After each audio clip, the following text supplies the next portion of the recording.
പ്രിയപ്പെട്ട വോട്ടർമാരുടെ ശ്രദ്ധയ്ക്ക് നമ്മുടെ ഇന്ത്യ ഒരു ലോട്ടറി രാജ്യമായിരിക്കുകയാണോ? 1 വച്ചാൽ 2, 2 വച്ചാൽ 10 എന്ന് ഉത്സവപ്പറമ്പിൽ പറയുന്നത് പോലെ ഓരോ വോട്ടിനും സൗജന്യം വാഗ്ദാനം ചെയ്യുന്ന വോട്ട് കള്ളന്മാരുടെ നാടായി മാറിയിരിക്കുകയാണോ? സൗജന്യം കൊടുത്ത് വോട്ടർമാരെ മയക്കി കിടത്തുന്ന മയക്കുവെടിക്കാരായി രാഷ്ട്രീയ കക്ഷികളും നേതാക്കളും മാറുന്നതിനെക്കുറിച്ച് സുപ്രീം കോടതി ഉത്കണ്ഠ പങ്കുവച്ചത് അതുകൊണ്ടാണ്.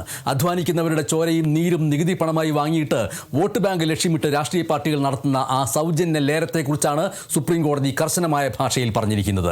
തിരഞ്ഞെടുപ്പ് അടുക്കുമ്പോൾ നമ്മുടെ രാഷ്ട്രീയ പ്രസ്ഥാനങ്ങൾ പെട്ടെന്ന് വലിയ ദാനശീലർ ആയി മാറുന്നത് നിങ്ങൾ ശ്രദ്ധിച്ചിട്ടുണ്ടാവും. അരി സൗജന്യം, കിറ്റ് സൗജന്യം, വൈദ്യുതി സൗജന്യം, സൈക്കിൾ സൗജന്യം, ഒടുവിൽ വോട്ടറുടെ അക്കൗണ്ടിലേക്ക് നേരിട്ട് പണം വരെ എത്തുന്ന അവസ്ഥ. ഇതിനെയാണ് സുപ്രീം കോടതി നിശിതമായി വിമർശിച്ചിരിക്കുന്നത്.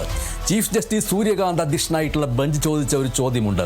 രാവിലെ മുതൽ ഭക്ഷണവും പാചകവാതകവും വൈദ്യുതിയും സൗജന്യമായി നൽകുകയും അക്കൗണ്ടിലേക്ക് നേരിട്ട് പണം എത്തിക്കുകയും ചെയ്താൽ പിന്നെ നാട്ടിൽ ആരെങ്കിലും പണിക്ക് പോകുമോ എന്നുള്ളതായിരുന്നു ആ ചോദ്യം. സത്യമാണ്. ആര് പോകാനാണ്? രാവിലെ എഴുന്നേറ്റാൽ കപ്പയും കാപ്പിയും സർക്കാർ വക, ഉച്ചയ്ക്ക് ഊണ് സർക്കാർ വക, വൈകുന്നേരം ലൈറ്റും ഫാനും ഇടാൻ പണം കൊടുക്കേണ്ട, യാത്ര ചെയ്യാൻ സൗജന്യ ബസ്, കീശയിൽ ചെലവിനുള്ള കാശ് സർക്കാർ വകയായി അക്കൗണ്ടിൽ വരും. ഇതൊക്കെ കണ്ടാൽ ഒരു സാധാരണക്കാരൻ അല്ലെങ്കിൽ സാധാരണക്കാരി വിചാരിക്കും, പിന്നെ എന്തിനാ വെറുതെ വെയിലത്ത് പോയി പണിയെടുക്കുന്നത്? ആനന്ദലബ്ധിക്ക് ഇനി എന്തു വേണമെന്ന് ചോദിക്കും എല്ലാ വോട്ടർമാരും. ക്ഷേമരാഷ്ട്രം എന്നൊക്കെ പറയുന്നത് നല്ലത് തന്നെ, പാവപ്പെട്ടവരെ സഹായിക്കണം, തർക്കമില്ല അതിൽ. പക്ഷേ ഈ കൊടുക്കുന്ന സൗജന്യങ്ങൾ ശരിക്കും പാവപ്പെട്ടവർക്ക് മാത്രമാണോ കിട്ടുന്നത്? കോടീശ്വരനും സാധാരണക്കാരനും ഒരേപോലെ സൗജന്യ വൈദ്യുതി നൽകുന്നതിനെ എന്ത് പേരിട്ടാണ് വിളിക്കേണ്ടത്? ഇത് വെറും പ്രീണനമാണ്, വോട്ടിന് വേണ്ടിയുള്ള പച്ചയായിട്ടുള്ള പ്രീണനം.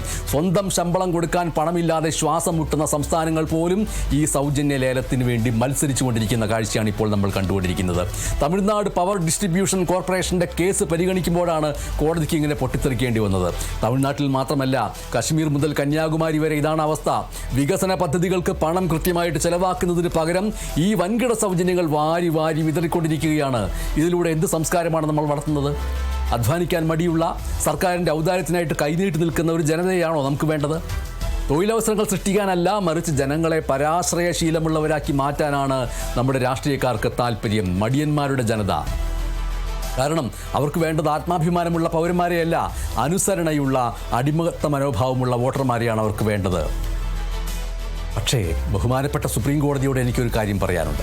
പരമോന്നത കോടതി രാഷ്ട്രീയ കക്ഷികളുടെ ഈ തെരഞ്ഞെടുപ്പ് കാല സൗജന്യ പ്രഖ്യാപനങ്ങളിൽ ഇത്രമാത്രം പരമോന്നത കോടതിക്ക് പേടിക്കേണ്ട കാര്യമുണ്ടോ?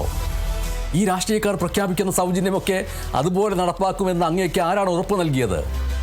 തെരഞ്ഞെടുപ്പിന് മുൻപുള്ള വാഗ്ദാനങ്ങളും അധികാരത്തിൽ വന്ന ശേഷമുള്ള പ്രവൃത്തികളും തമ്മിലുള്ള ദൂരം നമുക്കൊക്കെ അറിയാവുന്ന കാര്യമല്ലേ ബഹുമാനപ്പെട്ട സുപ്രീം കോടതി? ഇതൊക്കെ കേൾക്കുമ്പോൾ നമ്മുടെ പ്രധാനമന്ത്രി നരേന്ദ്രമോദി 2016 നടത്തിയ വലിയ പ്രഖ്യാപനം ഓർമ്മ വരുന്നുണ്ട്. നോട്ട് നിരോധനം, കള്ളപ്പണം പമ്പ കടക്കുമെന്നായിരുന്നു അന്ന് പറഞ്ഞത്. തീവ്രവാദം നിൽക്കും, അഴിമതിയില്ലാതാകും, എല്ലാ ഇന്ത്യക്കാരുടെയും അക്കൗണ്ടിൽ 15 ലക്ഷം രൂപ വരുമെന്നൊക്കെയായിരുന്നു അന്നത്തെ ആ സൗജന്യ വാഗ്ദാനം സ്വപ്നം. എന്തായി? ആകാശത്ത് നിന്ന് വീണത് അക്കൗണ്ടിലേക്കല്ല, മറിച്ച് വരി നിന്ന് തളർന്ന സാധാരണക്കാരുടെ കണ്ണീരിലേക്കായിരുന്നു. വാഗ്ദാനങ്ങളെല്ലാം വെള്ളത്തിൽ വരച്ച വര പോലെയായി പോയില്ലേ എന്നുള്ള കാര്യം ഓർമ്മിക്കേണ്ടതല്ലേ? അതുകൊണ്ട് ഈ സൗജന്യ വാഗ്ദാനങ്ങളുടെ കാര്യത്തിലും കോടതി വല്ലാതെ ഭയപ്പെടേണ്ടതില്ല. നമ്മുടെ രാഷ്ട്രീയക്കാർക്ക് ബുദ്ധിയുണ്ട്. തെരഞ്ഞെടുപ്പ് ജയിക്കാൻ ആദ്യത്തെ കുറച്ച് ദിവസം ഈ പറഞ്ഞതൊക്കെ ഒന്ന് നടത്തി കാണിക്കും, വോട്ടർമാരെ ഒന്ന് കയ്യിലെടുക്കും. പിന്നെ ഈ പാവം വോട്ടർമാരെ എങ്ങനെ പറ്റിക്കാം എന്നവർക്ക് കൃത്യമായിട്ട് അറിയാം. അന്ന് പ്രഖ്യാപിച്ച 100 യൂണിറ്റ് സൗജന്യ വൈദ്യുതി നാളെ കിട്ടണമെങ്കിൽ 1000 നിബന്ധനകൾ വരും. വരുമാന സർട്ടിഫിക്കറ്റ് വേണം, ആധാർ കാർഡ് വേണം, ഒടുവിൽ ഉപഭോക്താവ് പണമടച്ചില്ലെങ്കിൽ ഫീസ് ഊരും. നോക്കൂ, ഇതൊരു വലിയ ചതിക്കുഴിയാണ്.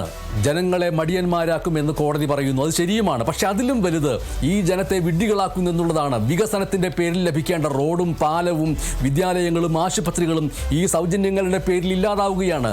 അവയെല്ലാം ഡിലീറ്റ് ചെയ്യുകയാണ്, അവയെല്ലാം മറച്ചു വയ്ക്കുകയാണ്. സംസ്ഥാനത്തിൻ്റെ വരുമാനത്തിൻ്റെ 25% വികസനത്തിന് മാറ്റിവെക്കണ്ടേ?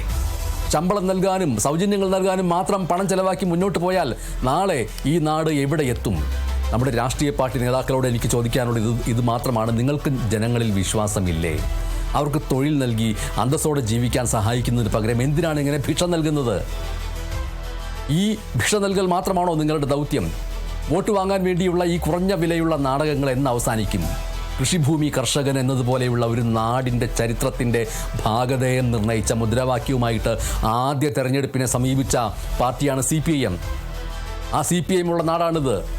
അതിന് സമാനമായ ധീരമായിട്ടുള്ള മുദ്രാവാക്യവുമായിട്ട് തെരഞ്ഞെടുപ്പിനെ സമീപിക്കാൻ ഇപ്പോൾ ആ പാർട്ടിക്ക് പോലും ധൈര്യമുണ്ടാവുമോ?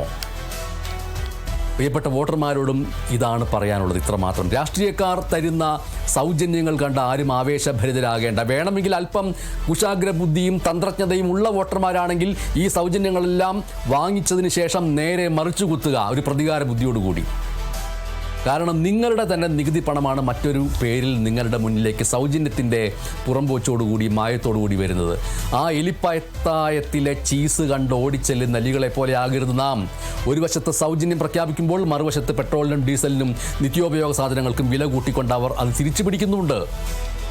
നിങ്ങളെ മടിയന്മാരാക്കുന്നു എന്ന് കോടതി പറയുമ്പോൾ നിങ്ങളെ വിഡ്ഢികളാക്കുന്നു എന്നാണ് നമ്മൾക്കതിനെ തിരുത്തി പറയേണ്ടി വരുന്നത്. തെരഞ്ഞെടുപ്പ് ലേലത്തിൽ നിങ്ങൾ വെറുമൊരു കമോഡിറ്റി മാത്രമായിട്ട് മാറരുത്.